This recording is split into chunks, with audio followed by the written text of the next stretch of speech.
nós vamos estar lendo o texto que se encontra na Epístola de Paulo aos Coríntios, segunda Epístola de Paulo aos Coríntios.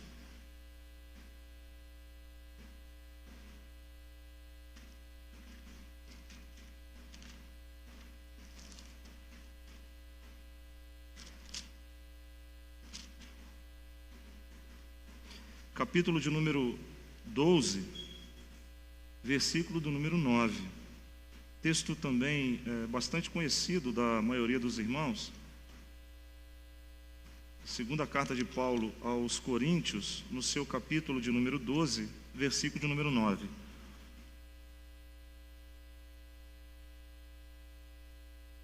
Eu gostaria de estar falando com os irmãos essa noite sobre o título A Graça que me faz lembrar quem é Deus. Se você parar para poder pensar, sobre algumas questões, eu já gostaria de destacar pelo menos uma, e gostaria que você pensasse sobre esta frase. Você já parou para pensar que é exatamente na sua fraqueza é onde Deus mais usa você? Você já parou para pensar que são exatamente nos momentos de maior tribulação, é exatamente na hora em que Deus realiza grandes proezas através da sua vida? Você já parou para poder pensar que Deus cuida particularmente e individualmente das nossas necessidades, antes mesmo de nós sentirmos essas necessidades se assolando em nossa vida, em nosso ser, ao redor de nós? Que é basicamente a graça que me faz lembrar quem é Deus para mim. O apóstolo Paulo recebe de Deus uma palavra, e eu destaco esse versículo de número 9, e é claro que o texto ele tem um contexto que é um pouco maior do que isso. A gente entende que Paulo tinha ali um espinho na carne dele, e ao longo de várias vezes, pelo menos 3 vezes, ele orou ao Senhor pedindo para que Deus removesse esse espinho. Alguns vão teorizar, dizendo muitas coisas, vão dizer de enfermidades, vão dizer de depressão, vão dizer de lutas, de problemas, e aí o apóstolo Paulo tem exatamente uma característica para que a gente pudesse analisar a vida do apóstolo, porque ele traz consigo grandes batalhas, quando se tornou ali o apóstolo Paulo. Antes disso, a história vai dizer que seu nome era Saulo, e ele era um dos guardas lá do Império Romano e perseguia cristão, tinha a incumbência, inclusive, de ir atrás daqueles que liam a palavra e professavam a palavra, e principalmente aqueles que buscavam seguir a Jesus Cristo. Este Saulo, então, ia ao encontro dessas pessoas, mas uma das coisas que estava no seu coração era o fato dele ter dupla nacionalidade, porque os cristãos que ele perseguia também eram da sua origem judaica, e isso dava nele um conflito, mas ele tinha que cumprir a sua missão como bom soldado, Era dada às suas mãos a responsabilidade de cumprir o serviço policial, e naquele tempo, dentro dessa cultura social, política da região, ele combatia crente ou cristão. Só que em dado momento da sua vida, da sua história, realizando o seu trabalho, o apóstolo Paulo se depara com algo extremamente grande. E aqueles que têm acompanhado aí o estudo da palavra, através da escola bíblica dominical, através das pregações, Paulo se depara com algo extremamente grande, que é uma luz intensa na sua vida, e ele ouve Jesus Cristo conversando com ele, e ali então ele tem uma cegueira momentânea, ou seja, ele é cegado, ele é privado da possibilidade de enxergar, e ele vai exatamente a caminho de Damasco. Depois de 3 dias a sua visão volta, e a partir daí ele recebe um novo nome, e seu nome então agora é Paulo. Saulo morre, nasce Paulo. Se a gente fizer uma relação da nossa vida espiritual, e hoje eu estou falando muito sobre isso, vida espiritual, salvação, eternidade, era basicamente isso. O velho Bruno, ele morreu quando ele encontrou Jesus Cristo como suficiente salvador da vida dele, e agora renasce o Bruno, chamado então para o louvor da glória de Deus, para fazer brilhar na vida do Bruno, ou de cada um de nós aqui, a glória desse Deus, porque ele nos garante a salvação. E o apóstolo Paulo agora recebe essa missão do Senhor de não mais perseguir, mas ser perseguido, anunciar a palavra, defender a palavra e viver em prol da palavra.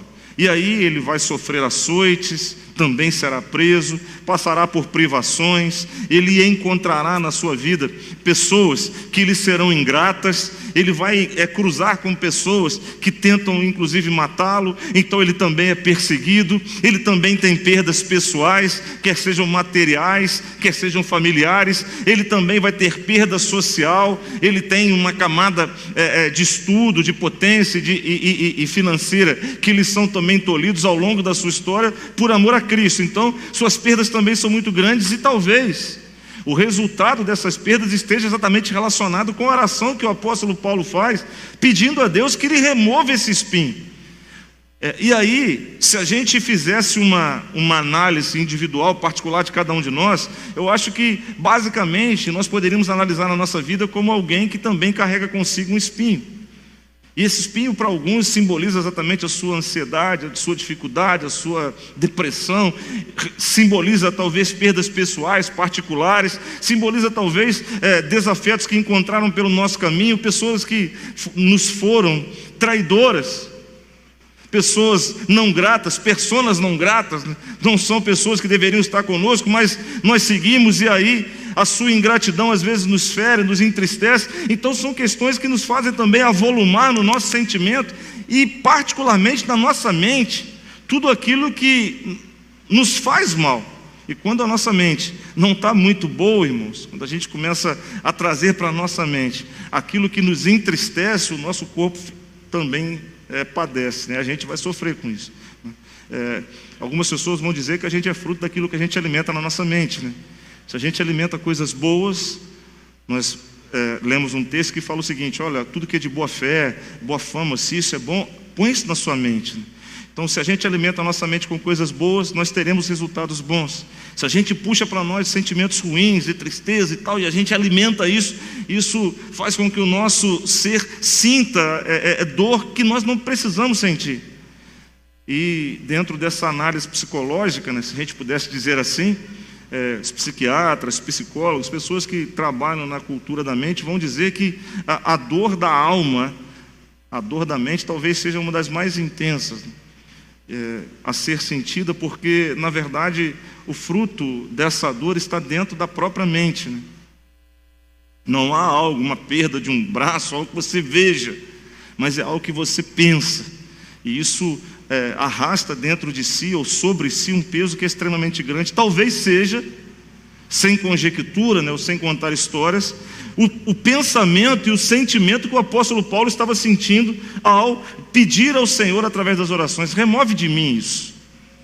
Não sei se alguém já pediu isso aqui: remove de mim isso, Deus, eu já não estou aguentando, eu já não quero mais isso está me fazendo muito. Talvez alguém possa estar pedindo, talvez seja o mesmo sentimento que o apóstolo Paulo vivenciou. E a resposta que ele ouve está exatamente na segunda carta de Paulo aos Coríntios, no seu capítulo de número 12, versículo de número 9, que diz assim: e disse-me, a minha graça te basta, porque o meu poder se aperfeiçoa na fraqueza. De boa vontade, pois me gloriarei nas minhas fraquezas, para que em mim habite o poder de Cristo. A minha graça te basta. E aí hoje, né, a graça do Senhor que nos lembra, que nos faz lembrar quem de verdade é Deus para nós. É incrível, né? E isso também pode parecer até meio que redundante. Incrível como a nossa fraqueza, ela é mais útil do que a nossa força para Deus. É incrível. Pastor, mas isso parece ser contraditório, isso é meio louco. É incrível como a nossa fraqueza é mais útil para Deus do que a nossa força. E aí eu tive tentando pensar sobre isso para poder, essa frase, né, é incrível como a nossa fraqueza é mais útil para Deus do que a nossa força, para tentar dirimir ou entender essas coisas. E aí eu cheguei à seguinte conclusão: quando eu reconheço o meu limite, quando eu reconheço quem eu sou, quando eu entendo que eu não tenho capacidade de fazer mais nada, aí eu estou dizendo para o meu Criador, para o meu Senhor, dizendo assim: Pai, agora é só o Senhor comigo. Quando eu luto com as minhas forças, quando eu digo eu sou bom, eu sou o melhor, eu me decepciono, Porque talvez eu vá encontrar barreiras que serão tão intransponíveis para mim, pela minha limitação e pela minha finitude, que a única opção que eu tenho é reconhecer o seguinte, e aí diz o texto: o meu poder se aperfeiçoa na fraqueza. É entender o seguinte: olha, quando eu me faço por fraco, entendo, Senhor, é muito grande para mim, o desafio é grande. A gente falou aqui sobre receber 200 pessoas, caminhar com pessoas, a gente falou sobre evangelismo, a gente falou sobre pessoas na Ucrânia, a gente falou de muitas das coisas. Talvez um desafio grande para mim seja enfrentar essa semana e dizer o seguinte: o meu pagamento vai cair na conta, eu tenho que vencer as minhas dívidas. Talvez seja um grande desafio. E aí a gente precisa então reconhecer o seguinte: Pai, eu dependo do Senhor, a minha vida é Tua. O meu respirar, o meu agir, o meu falar é a dependência que eu tenho do Senhor. E olha, o apóstolo Paulo estava orando a Deus aí, pedindo que livrasse desse espinho. Era como que se chegasse os nossos filhos, na experiência de nós os pais. Os irmãos já viram seus filhos vir correndo porque se machucaram, chorando. Me lembro um acidente, né, Cláudio, do Bruninho. Era o Bruninho que andando de bicicleta. Foi, Bruninho andando de bicicleta. Bruninho, assim, o pessoal falava: olha, a gente morava lá na Várzea, não era em Barra do Piraí, mas era na Várzea. O Bruninho ganhou uma bicicletinha. Aí ele saía de casa para dar a volta no quarteirão. Mãe, vou dar a volta no quarteirão. Era um quarteirão mesmo da nossa casa, né? E aí as pessoas estavam: Cláudio, você já viu o Bruninho andando? Não, não vi não. Não, só deu uma voltinha no quarteirão. Uma voltinha no quarteirão. Meu filho, cuidado. Não, tá tranquilo, tranquilo. Meu irmão, teve um dia que ele cismou de querer empinar essa bicicleta, tinha uma árvore na frente. A árvore estava assim, passagem. Ele conseguiu entrar dentro daquela árvore, né, Bruno? Foi algo maravilhoso, algo tremendo. Chega o Bruno lá com uma cara desse tamanho, né? E aí você imagina, né? Não sabia se chorava porque estava com medo de apanhar ou se porque machucou, né? Mas a verdade era isso. Quantos de nós já viu seu filho chegando porque tropeçou, arrancou o tampão do dedo, e chorando, pedindo socorro, e você tentando acalmá-lo? Acalmar era mais ou menos Paulo dizendo para Deus: Pai, eu preciso que o Senhor me remova. Mas a resposta negativa de Deus em tirar o espinho mostra que Deus não queria afastar o espinho, mas trazer o alívio do fardo que esse espinho causava à vida de Paulo. E qual era o alívio que Deus queria trazer para ele? Era dizer o seguinte: olha, no momento em que você for bater à porta, no momento que você for enfrentar a sua batalha, eu quero que você leve no seu coração uma certeza, uma convicção: eu sou aquele que te sustento. Não é removendo o espinho, porque se eu tirar esse espinho, provavelmente outros entrarão. E quantas vezes, irmãos, nós pedimos para que Deus mudasse quadro, mudasse história, mudasse aquilo que estava diante de nós, e Deus não fez. E respondeu para nós: não, não é isso. É porque Deus queria mostrar para nós que Ele tem cuidado de nós em todo o tempo. Mesmo que as coisas não sejam da forma que nós queremos, mas o Deus que nós servimos é aquele que nos forja e nos dá o seguinte entendimento. Uma coisa útil para você é pensar o seguinte: olha, a minha graça te basta, porque essa graça faz você lembrar quem de verdade eu sou para você. Era isso que o apóstolo Paulo precisava entender. Quando Deus disse: a minha graça te basta, Deus estava falando com Paulo num nível que ele entendia muito bem. Paulo entendia muito bem, porque a graça de Deus fez lembrar Paulo algumas pregações que ele mesmo citou, que ele mesmo falou. A graça fez lembrar Paulo quando ele teve uma leve e momentânea tribulação. Lá em 2 Coríntios capítulo 4, verso 17, diz assim: porque a nossa leve e momentânea tribulação produz para nós um peso eterno de glória muito excelente. É exatamente na tribulação que a graça do Senhor me sustém. A graça fez lembrar Paulo algumas questões que ele precisava inclusive entender. Por exemplo,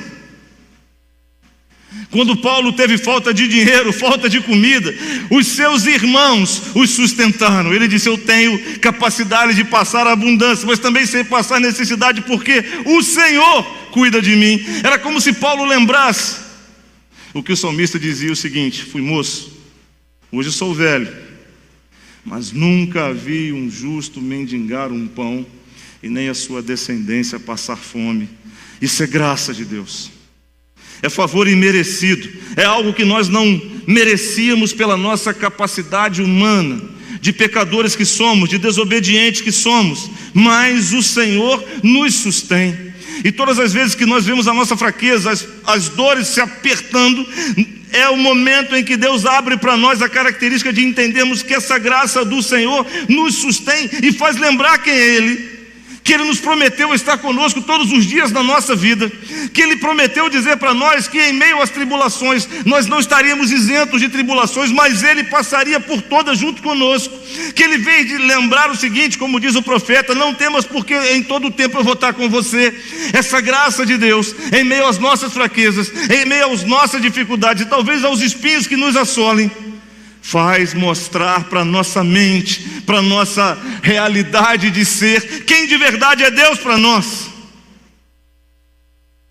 Quem é Deus para você, meu irmão? Quem é Deus para você, minha irmã? Deus é Deus para você quando as coisas estão extremamente bem, satisfatórias da forma que você deseja? Ou o teu Senhor tem sido contigo nos momentos mais difíceis da sua vida, para lembrar que Ele é quem te sustém, para mostrar para você que a graça é tudo o que nós precisamos para viver todos os dias da nossa vida até o dia final. E aquele cântico, né? Maravilhosa graça, né? Imerecida graça que o Senhor nos deu para o louvor da sua glória. A graça de Deus fez lembrar a Paulo em meio aos espinhos que Paulo, mesmo preso em prisões, açoitado, humilhado, perseguido, entristecido, em meio aos seus medos e aos seus temores, que o Senhor era a força que dava a ele a capacidade de enfrentar todas as coisas. O mesmo apóstolo Paulo, em uma de suas palavras, ele escreve à igreja de Filipenses dizendo o seguinte: eu posso todas as coisas naquele que me fortalece. E a graça do Senhor fez Paulo lembrar: olha, você está pedindo para remover o espinho, mas a minha graça te basta. Lembra quando você disse essas coisas? Lembra quando você falou da momentânea tribulação? Lembra quando você falou que você, estando preso na cadeia, os presos estavam escutando você cantar? Então é agora. Não é poder ou força que possa ser maior do que aquilo que eu revelo a você. A graça fez lembrar o apóstolo Paulo, em meio ao seu espinho, que mesmo quando ele estava preso, mesmo quando ele estava açoitado, ele pôde partilhar com as pessoas. Filipenses 4:4, alegrai-vos no Senhor. Outra vez eu te digo, alegrai-vos. Mesmo preso, sofrível, ele dizia que as pessoas deveriam estar alegres em Deus. Olha, meu irmão, minha irmã, nesta noite eu vim no nome de Jesus te dizer uma coisa: a nossa vida é feita de diversos problemas e questões que só nós e Deus conhecemos. Seja no seu relacionamento, onde você estiver, a nossa vida é composta de sintomas, de ideologias, de pensamentos, de ações, de escolhas que só nós e Deus conhecemos. Mas uma coisa eu quero dizer para você: se por um acaso você fez uma escolha na sua vida e a sua vida não está da forma que você pensava, lembre-se, Deus vem dizer que não pretende remover o espinho, mas dizer para você o seguinte: eu vou estar com você nesta escolha, porque o meu desejo é sustentar você, fortalecer você, para que você possa dizer em alto e bom tom tudo aquilo que você tem ouvido da palavra. Eu sou do Senhor, e das mãos dele ninguém pode me tomar. Podem vir a enfermidade, a tribulação, as lutas, podem vir o que vier, eu sou do Senhor, aleluia, e das mãos dele ninguém pode me tomar. E vou dizer mais: a alegria do Senhor é a nossa força. E nós só podemos viver isso, e nós só podemos dizer isso, se for reconhecendo a graça de Deus, que me faz lembrar quem Deus é para mim. Quem Deus é para você nessa noite? autor e consumador da sua fé, que abre portas onde não há portas, que é o Deus do impossível. É o Deus que aquilo que é fácil, Ele dá a capacidade de você fazer. Aquilo que é difícil, Ele te ajuda. E o que é impossível, Ele realiza. Quem é Deus para você? O Deus que está disposto e pronto a realizar o impossível na tua vida, nos teus projetos e nos teus sonhos. Quem é Deus para você no dia a dia da sua vida? É aquele Deus que você coloca num determinado canto quando você quer resolver os seus problemas? Ou é o Deus que você diz: Senhor, aqui não cabe força minha, porque eu não tenho, e eu dependo do Senhor na decisão que eu vou tomar, na escolha que eu vou dirigir, na vida que eu quero seguir. Quero o Senhor no meu relacionamento, quero o Senhor no meu trabalho, quero o Senhor, ó Deus, nas minhas escolhas. Esse é o Deus para você. Se esse é o teu Deus, saiba que é o mesmo que estava com Paulo. Quando Paulo, em meio à sua depressão ou à sua enfermidade, clamou para que Deus o curasse, e Deus falou: não, eu quero mostrar para você o seguinte, que o meu poder se aperfeiçoa na fraqueza, porque a minha graça, o favor imerecido, aquilo que era inimaginável ao homem, é o que eu estou derramando sobre você neste momento, para que todos os dias da sua vida você viva coberto por esta graça, a fim de que não hajam impedimentos, batalhas e derrotas que não sejam vencidas pelo poder que é no nome de Jesus. Esse é o Deus. Esse é o Deus que eu escolhi servir. Esse é o Deus que nos chama a tomar a seguinte atitude: não somos livres dos nossos problemas, pode ter certeza disso. Você pode até resolver um, mas vão surgir outros. Mas uma coisa eu quero garantir para você, em nome de Jesus Cristo: a graça do Senhor seguirá com você por todos os dias da sua vida, porque você escolheu ser alvo dessa graça ao receber Jesus Cristo como Senhor e Salvador da sua vida. E aí,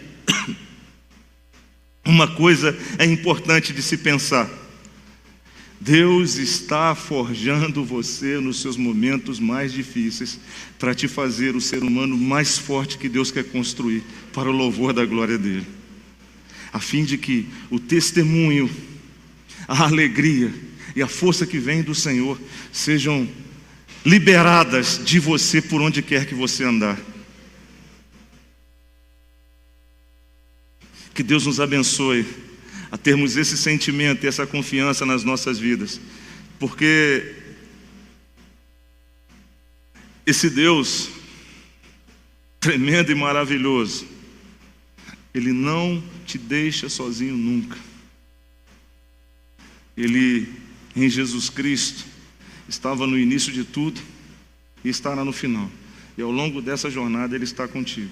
É aquele Deus que a gente leu lá no Velho Testamento, que estava dentro da fornalha, que estava dentro da cova dos leões, que estava em várias situações, inclusive na vida do próprio apóstolo Paulo, que fez ele dizer muitas coisas: posso todas as coisas no que me fortalece, nenhuma condenação há para os que estão em Cristo Jesus, ninguém pode me tirar das mãos do Senhor, nada pode me separar das mãos do Senhor, todas as coisas contribuem para o bem dos que amam a Deus. Olha quanta maravilha Paulo falou. E agora ele fala: pai, eu estou sofrendo. Ele diz: não, no teu sofrimento é eu que te garanto, é eu que te sustento, para que tudo aquilo que você tem ouvido, para que tudo aquilo que você tem falado, seja vivo na tua vida, não na vida dos outros, mas na tua vida. E a partir da tua vida os outros verão a glória do Deus Todo-Poderoso, que vive e reina para todo sempre, e está em nós, e fará tudo aquilo que for possível a nós e impossível a nós, Ele também vai fazer para a glória do nome dEle. Esse é o Deus que eu sirvo, e esse é o Deus que eu acredito. Amém, igreja? Nós vamos orar então no nome de Cristo Jesus, baixar as nossas cabeças, entregar a nossa vida a Deus, entregar o nosso dia, a nossa semana, para que o Senhor possa nos conduzir debaixo desta graça maravilhosa. Quando eu falo de graça, eu fico pensando: Senhor, o que eu fiz para merecer? E o Senhor diz: exatamente por não merecer que eu te dou, exatamente por ser indigno, é que você é alvo dessa graça maravilhosa. Fecha seus olhos. Os irmãos, se quiserem, você chegar aqui também.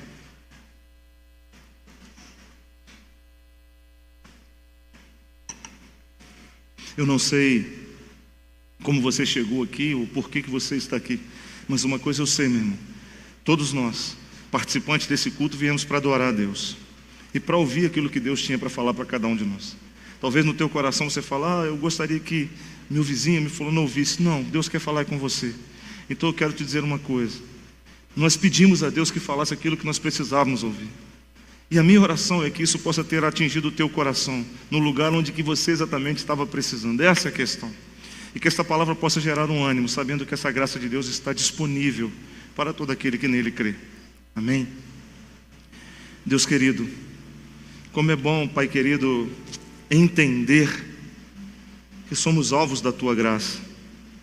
Como é bom, Pai querido, poder saber que mesmo em meio, Deus, aos espinhos mais dolorosos, a graça do Senhor nos sustém e nos faz lembrar, ó Deus, quem é o Senhor para cada um de nós.